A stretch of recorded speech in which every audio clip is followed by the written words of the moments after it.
कपालभाति। एकदम से पेट हमारा सीधा है और दोनों हाथ घुटनों पर वायु मुद्रा में बैठ करके और सांस को बाहर छोड़ेंगे।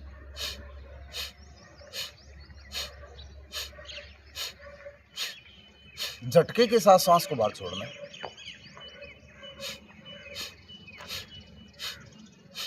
सांस को छोड़ने का अभ्यास लगातार करें, प्रयत्न पूर्वक करें, पूर्ण निष्ठा के साथ, पूर्ण लगन के साथ। कपालभाति अभ्यास करने से अल्सरेटिव कोलाइटिस और किडनी स्टोन, ब्लैडर स्टोन, फिर हार्ट की प्रॉब्लम, शुगर, एलर्जी, नज़ला, गले के रोग और सिर दर्द, आईक्यू लेवल बढ़ता है।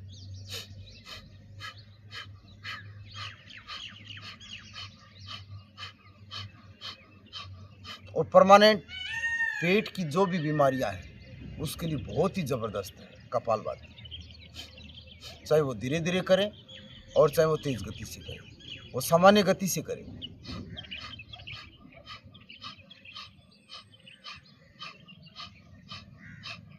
पाँच मिनट तो करना ही चाहिए।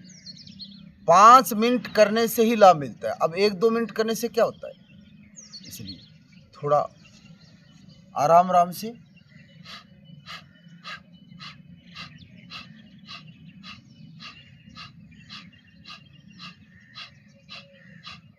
जिसका जैसा सामर्थ्य है।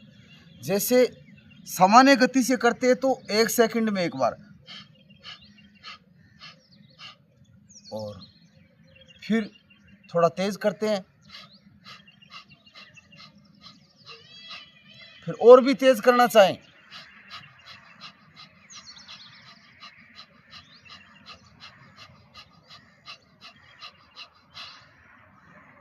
ये अभ्यास करने से एक तो शुगर तो जिंदगी में रहेगा ही नहीं, जड़ ही खत्म हो जाएगी शुगर की तो। हाँ, और फिर किडनी में जो भी इन्फेक्शन जैक्शन है और स्टोन है वो डिजोल्व हो जाती है, एकदम से पिघल जाती है। पथरी का इलाज है परमानेंट।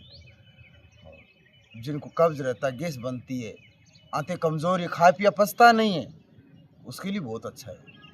एक अभ्यास से अनेक लाभ है इसमें, क्योंकि सारी बीमारी यहाँ पेट पर ही है यहाँ से। और पेट की ये बीमारियाँ सामान्य रोग से लेकर के और बड़े रोग तक हो जाता है। जैसे शुरुआत में तो गैस ही बनती है, फिर कब्ज होता है, फिर आंतों में घाव होता है, फिर धीरे धीरे किडनी में दिक्कत हो जाती है, खाए पिए का रस नहीं बनता है, और करते करते गैस कब्ज से शुरू करके फिर आंतों का कैंसर हो जाता है।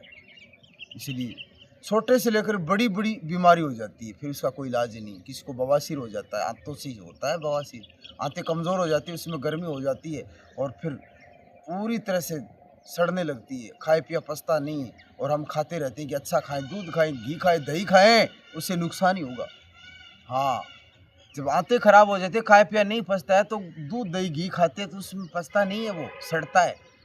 उसके लिए सामान्य खाना खाएं, सलाद ज़्यादा खाएं, सब्जी रोटी खाएं, कोई दिक्कत नहीं। और सुबह योग करें और खाली पेट पानी पिएं और खाने को चबा चबा के ज़्यादा टाइम खाएं, उससे ज़बरदस्त लाभ मिलता है। तो कपालभाति प्राणायाम एक ऐसा प्राणायाम है जिसमें बहुत सारी बीमारियों का इलाज होता है, इसलिए रोज़ करें।